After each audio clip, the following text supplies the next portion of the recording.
fire, fire, fire. Man lost to the Himalayas tells horrifying story. What, did he see Bigfoot or something? In December of 1991, a man set off into the Himalayas on what was supposed to be a week-long hike. Wow. When the week was up, however, the man was still missing, and what he would go on to endure in the next few weeks would be one of the most prolonged and grueling ordeals in the history of the area. This is his horrifying story, and as always, viewer discretion is advised. Oh, okay. Chat, hold my hand, I'm scared.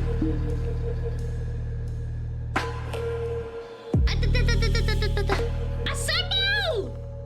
Right now. In September of 1990, Australian medical student James Scott sat down to write a letter. When he was finished, he folded it up, slipped the paper into an envelope, and sealed it before dropping it off at the post office.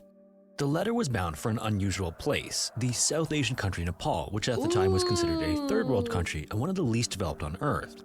For James, however, the country's plight made it the perfect place for him to fulfill an elective period requirement before he graduated with his medical degree and help those who needed it most. Okay. After sending the letter on its way to a Kathmandu hospital, James eagerly awaited a reply that just never came. He was a bit disappointed as the days, weeks, and then months passed without hearing anything back, but James is too determined to take nothing for an answer.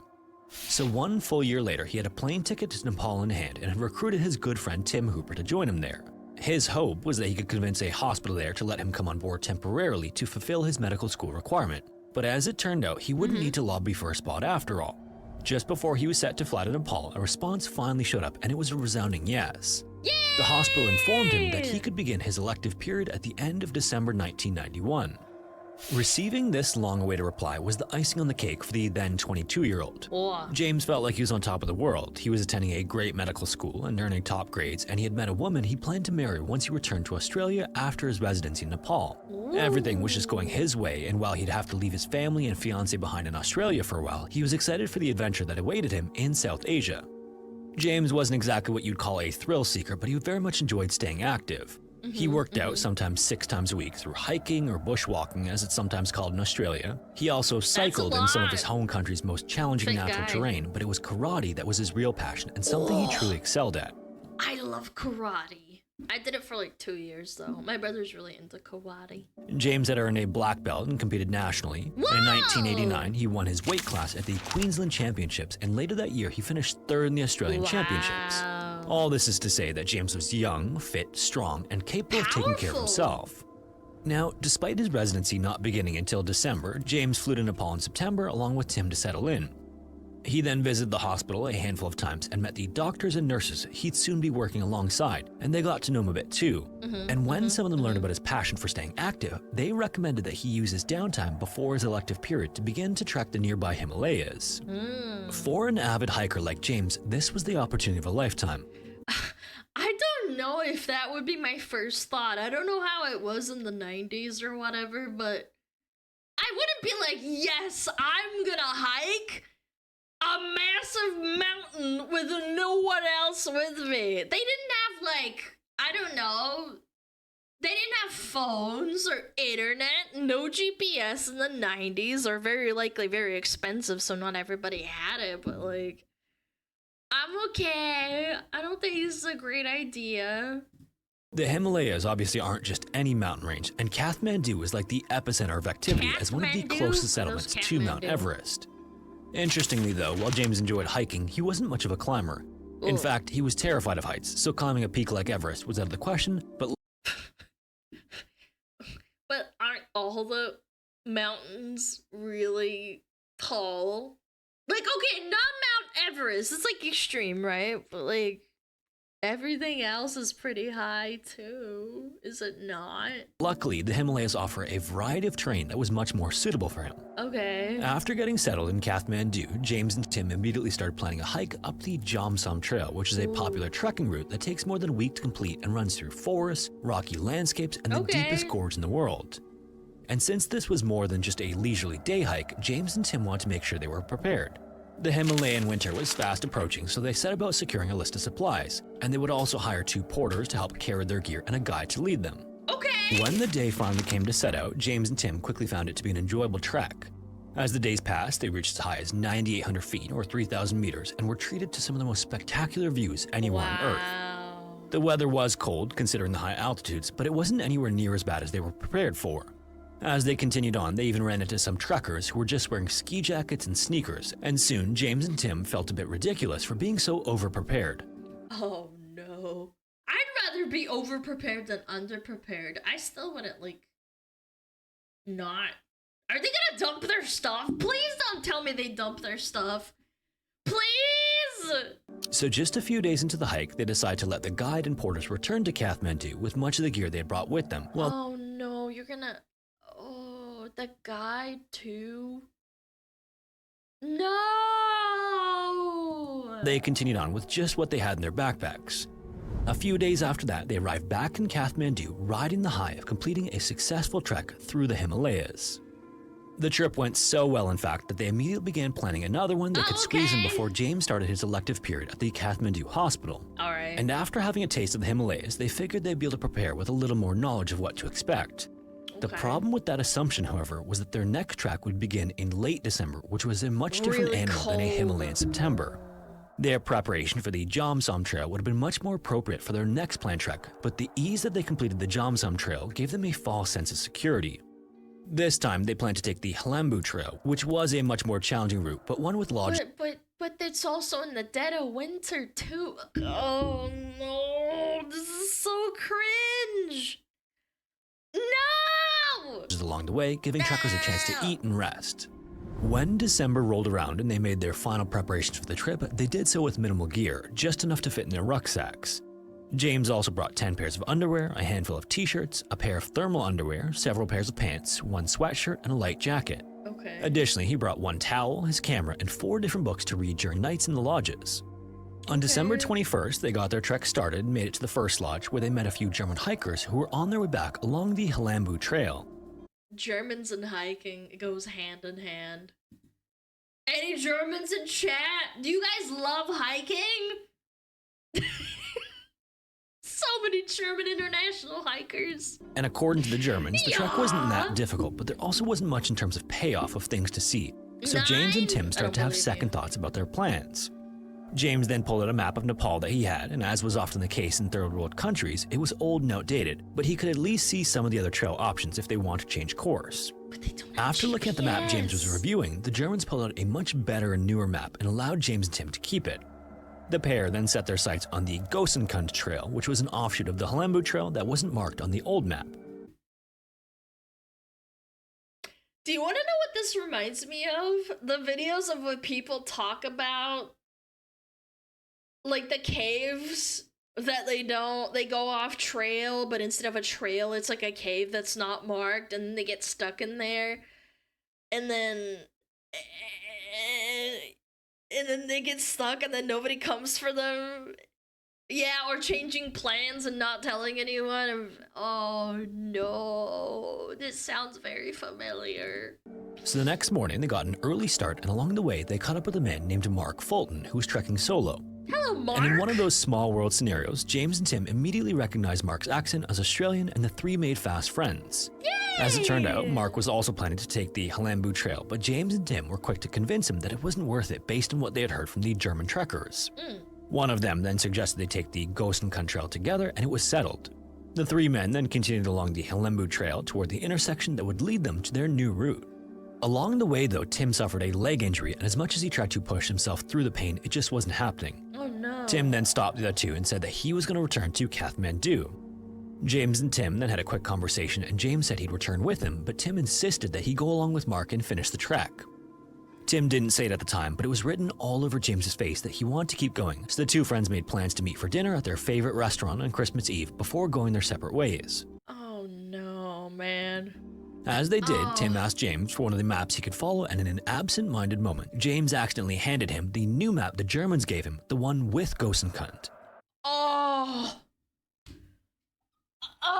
my god. Oh god. Oh no, the wrong map. Tim also forgot to hand over the one letter they had between them in case James and Mark would need to start a fire at some point. But either way, James and Mark then continued to trek to the Himalayas for the rest of the day before making camp somewhere around 9,800 feet above sea level. Someone says Germans at fault again. Hey! Germans are nice people! I didn't mean for this to happen, okay? Next day, they made it to an area called Therapati, where the intersection with Gosenkund was. Once there, they noticed several truckers coming back down Gosenkund toward them, and the two groups stopped to chat for a moment, namely so James and Mark could gather some info on what might lie ahead. The returning trekkers said that it was a challenging trail for sure, but there was no snow on it, which made it infinitely easier to traverse. Okay. So, satisfied that they were making the right decision, James and Mark thanked the truckers and continued on to their next lodge. Looks so pretty. At dawn the next morning, the two men awoke to a surprise. It had snowed overnight, albeit with a light dusting, but the clouds were concerning. So just to double check the conditions, they spoke to the lodgekeeper and asked if it was going to snow that day. The lodgekeeper then told them that there was no snow in the forecast and they should be able to make it over the pass with no problems. So around 7:30 a.m., James and Mark departed the lodge and spent about the first hour and a half on a pristine trail, taking in the breathtaking sights of the mountains all around them. As the morning wore on though, conditions changed rapidly. The temperature fell noticeably and more dark clouds rolled in. Soon it also started. This is also before satellite weather mapping, so they couldn't have predicted this. And even then, if you have satellite weather mapping and you like plan out your trails like this, things can change in an instant. Mother Nature does not fuck around. She can literally sneeze and then boom, snow overnight. Snow, but it wasn't anything like what must have fallen overnight. Instead, these were large flakes that severely limited visibility and started to accumulate beneath their feet faster than the two men expected. Before long, the storm had dumped 5 inches of snow onto the ground and the once clearly visible trail was now buried. This caused James to become concerned as they continued on, and he wondered if maybe they should turn back. Before he could say anything though, he and Mark somehow ended up on the opposite sides of a creek and they could no longer see one another. It would take them 15 minutes of shouting back and forth before they were able to reunite, and James immediately voiced his fears about the conditions to Mark. Mark, however, was unconcerned and convinced that he could find the pass that would lead them back to Kathmandu. James wasn't so sure, and in a move that disappointed Mark, decided his best course of action was to retrace their steps to the lodge where they spent the previous night. Yeah, good Mark, idea. on the other hand, decided that he was going to continue on, so after a brief conversation, they went in opposite directions. Why would you separate? That's like the worst thing ever you can do in a survival situation. I don't want to disrespect all them, obviously. Like, I'm not like a professional, but I feel like it's dumb. You should never do that. As James started on his journey back the way he came, he did his best to follow the footprints, but the snow was falling so hard that they were filled in more and more the further he went. And before long, he had no idea where he was. There were very few landmarks, if any, to mark the trail, and the snow was falling so hard that it was impossible to see more than 30 feet ahead. This meant that James had to face the fact that he was now lost. So next, figuring that the creek nearby must lead to some semblance of civilization, he started to follow it, and in checking his old map, he saw that it ran right to the town of Talu. After 4 more hours of walking, he noticed that the valley he was once in had significantly narrowed and the high rock walls were rapidly closing in on him. As far as he could see ahead of him at this point, he saw that several creeks came together to form a small river, so he continued on. That is a smart thing to do, following a river. Yeah, it's not stupid. That's one smart thing they did, but he shouldn't be in this position. After a short walk, though, he saw that the river had come to a complete end as the rock walls alongside him were now closer than at any point previously. Oh no. It was a waterfall. But still hoping that he could somehow find a way down it, James crept closer to the edge of it and looked down, and immediately he knew he was in trouble. He estimated its height at around 100 feet or 30 meters, and he was suddenly without many choices. Oh no, walk Going all the down way was back. out of the question, and going back was no guarantee either. This left going up as the only other option. Oh, Again, James wasn't a climber, but he figured if he get high enough, he might be able to get above the clouds and wait out the weather. James figured that the rock wall was about as tall. No, man. I would walk back. I wouldn't go to the mountain. I feel like your best chance is to walk all the way back and hopefully you don't die along the way, but it's safer than trying to climb a rock wall with no equipment, no knowledge. Ugh. Was the waterfall, no, and so over the course of the next 2 hours, he went from ledge to slippery ledge as he somehow made his way to the very top. There were times when he was only hanging on by his fingers. When he was finished, he crested over the cliff and collapsed into exhaustion. But as dangerous as a decision as it was to climb, James did find a rocky overhang that gave him some shelter at the top of the cliff.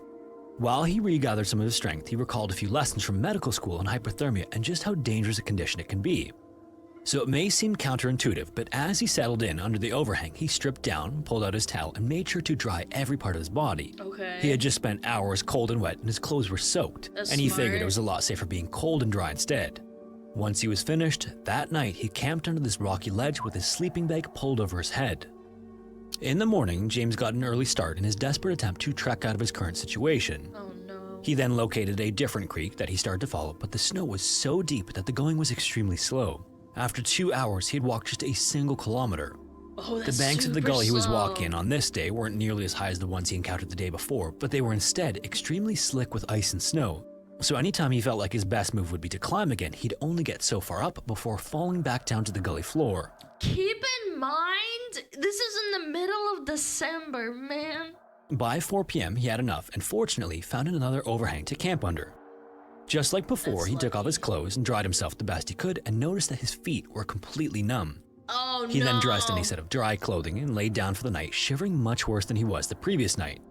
In fact, at one point, he was certain there was no way he'd make it through the night.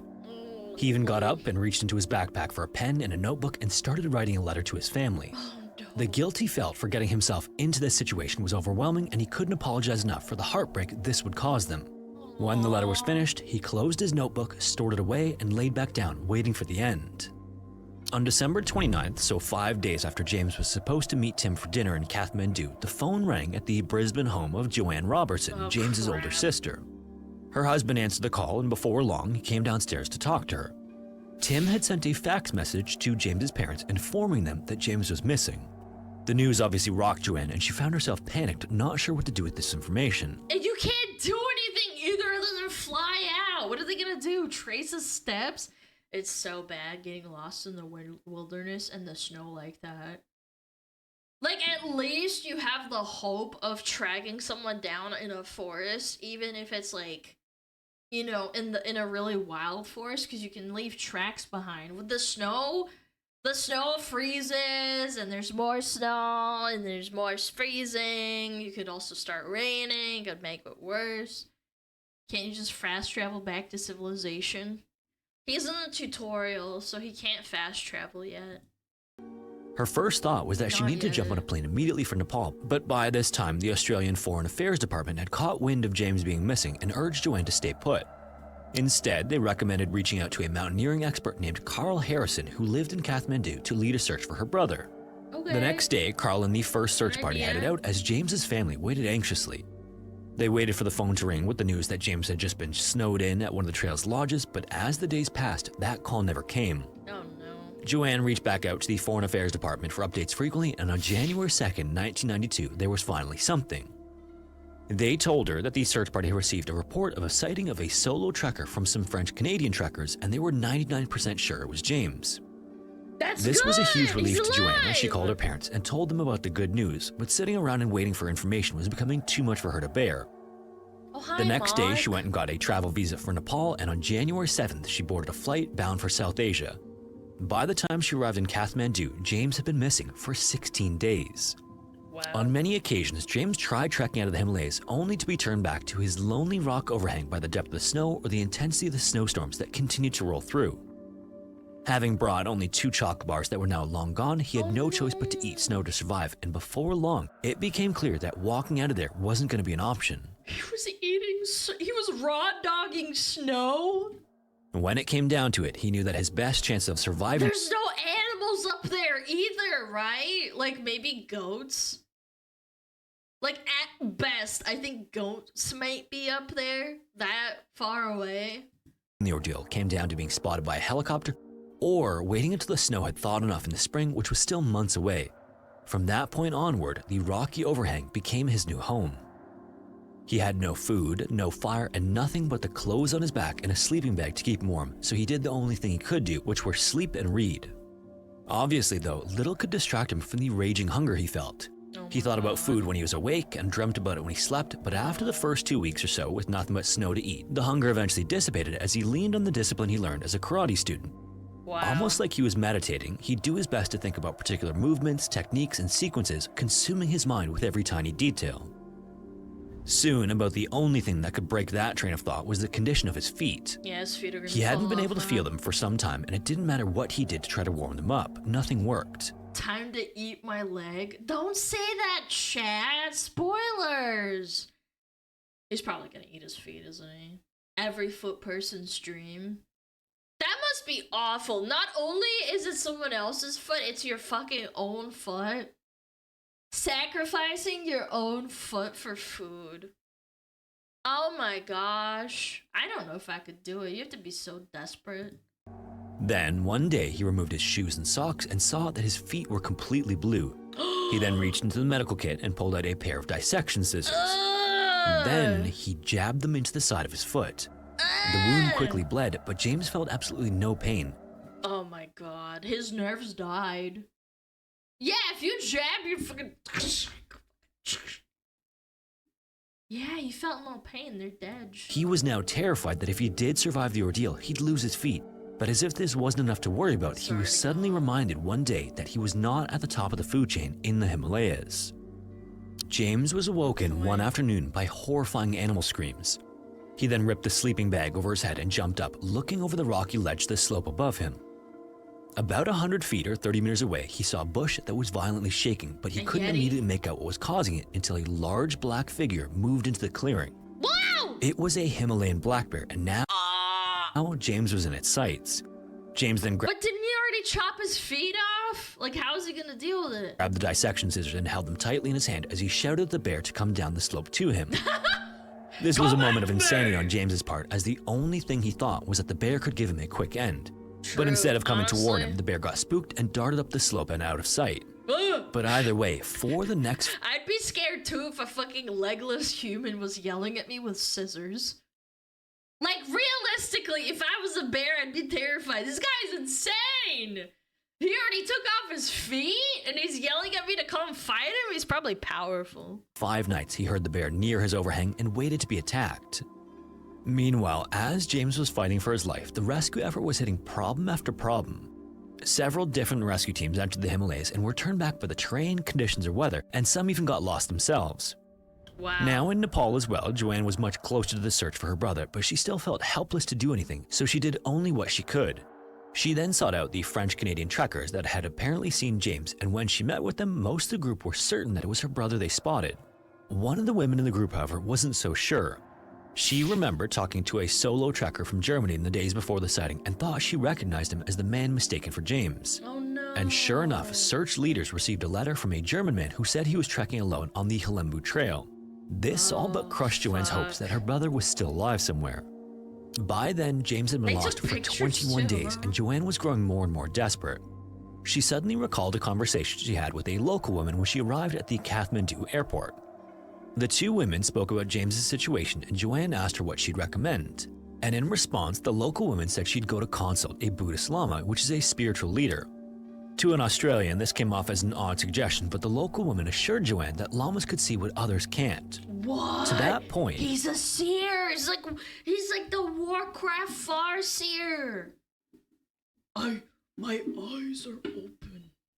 I can see your brother. Joanne hadn't given the suggestion much consideration at all, but as things became more desperate, she figured it couldn't hurt to do as the local woman recommended. Yeah, you know what? Joanne then scheduled a time with a Buddhist Lama and explained the situation to him, showing him a map of the region where James was believed to be lost. After hearing Joanne out, the Lama prayed on it for a few seconds and then looked down at the map. He then dropped his finger on a specific area, a triangle formed by the towns of Pedi, Gopti, and Talu, and told Wow, if he gets that right, like that vicinity, that's kind of crazy. her that the searchers should look there. The area the Lama pointed to, however, was an unlikely place for James to end up. For one thing, mountain experts doubted there was even a route that would lead them to where the Lama pointed, but he insisted that this is where they'd find James. Wow. Before she left, she asked the Lama if they'd find James alive, to which he replied that she would meet her brother again. At the same time, though, arguably, the more practical approach to the search was still underway, which included tracking down Mark. Rescuers still hadn't been able to find him either, and there was some concern that he might be lost in the mountains too. It was known through Tim that Mark had a flight to Thailand after Christmas, and he was scheduled to arrive back in Australia sometime before January 21st. A message was then left for Mark at the airport by the Australian embassy, and on January 15th, he called Joanne. Mark had made it out of the Himalayas by following another pass he had located, which led him to a local village. Lucky. He then explained to her that he and James separated somewhere between Pedi and Gopti, which was a striking revelation. This meant James had turned back to the southwest, which was not an area where rescuers were looking for him. If he continued on that path, it would put him right in the middle of the triangle the llama had pointed out on the map. After 30 days stranded in the Himalayas, James finally heard the first signs of any attempt to find him. There was a distinct chopping sound in the distance, which he initially wrote off as the wind, but as it drew closer, it became clear that it was the sound of a helicopter. He then rushed out of his sleeping bag before grabbing it and trudging into a clearing.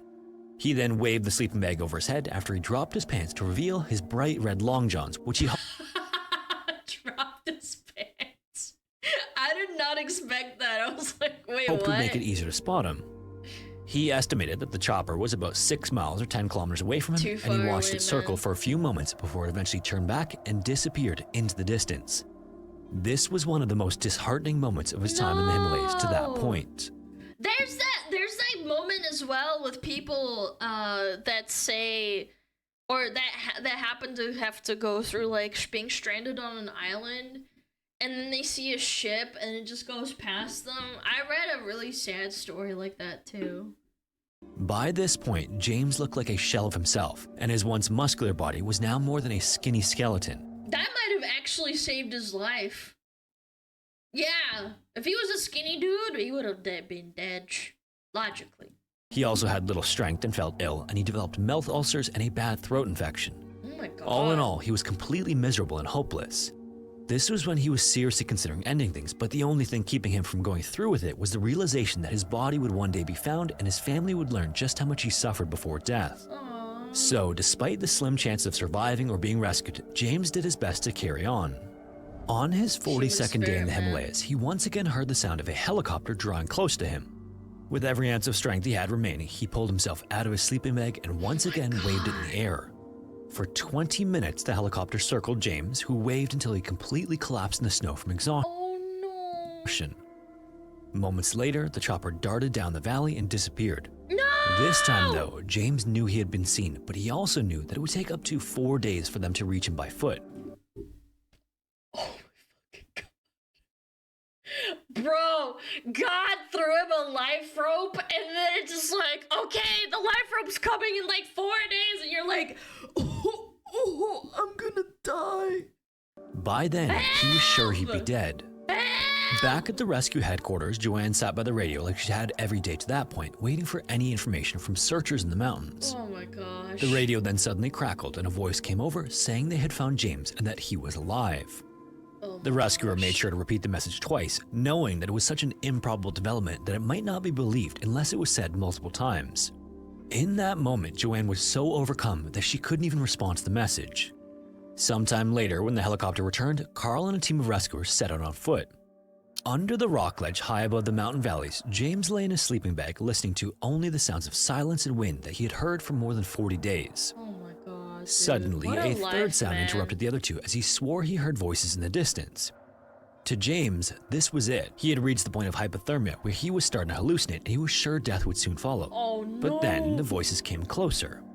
So next, taking a deep breath just to be sure, James whistled loudly through his teeth, not expecting any response. As he waited in silence though, a whistle returned, and upon hearing this, James sat up in his sleeping bag and shouted. As he looked out from beneath his rock overhang, he heard the crunching of boots and soon saw two men who crouched down to look beneath the ledge. One of them then asked if he was James Scott from Australia, and James said yes. The two men then leapt beneath the overhang and started hugging and kissing him. The rescuers had been so invested in finding him that they were overjoyed. One of them then looked at James and said that he was a god. When James asked why he said that, the rescuer told James that no one had ever lived in this part of the Himalayas for more than 10 days. James, however, had survived 43. With no food, bro! Did he eat his legs and they omitted that? For like YouTube reasons? The next morning, a helicopter flew in and James was attached to a harness and pulled aboard. Back at the landing pad, Joanne anxiously waited the arrival of her brother, and when the helicopter landed, several rescuers exited first and helped James out. He immediately started walking toward Joanne as she ran to him, and the two embraced for what felt like an eternity. She hardly even recognized him. He was dangerously thin, dirty, and bearded. Oh my and this would be the gosh. last time James would walk for... He didn't cut off his feet? He must have lost them though when they got over there. Damn, dude. Sometime as he was taken to the hospital, but he would eventually make a full recovery. The spot where James was found was exactly where the llama said he would be. Wow. If you made it this far, thanks so much for watching. If you want to listen to the audio-only version of these videos, you can listen wherever you listen to podcasts. Also, if you have a story suggestion, feel free to submit it to the forum found in the description. And if you want to support the channel, consider joining the Patreon or becoming a channel member here on YouTube. Anyways, thanks again, and hopefully I will see you in the next one. Damn, W rescuers! W for surviving! W llama! That was strong. I love Scary Interesting. He's so cool. What an annoying area dumb tourists will allow a wise man to do. I just don't know how people do that kind of thing voluntarily. Genuinely, it blows my mind when people are like, ah, yes, a dangerous cave? And I have a wife and children? I must go in there! The hole belongs to me!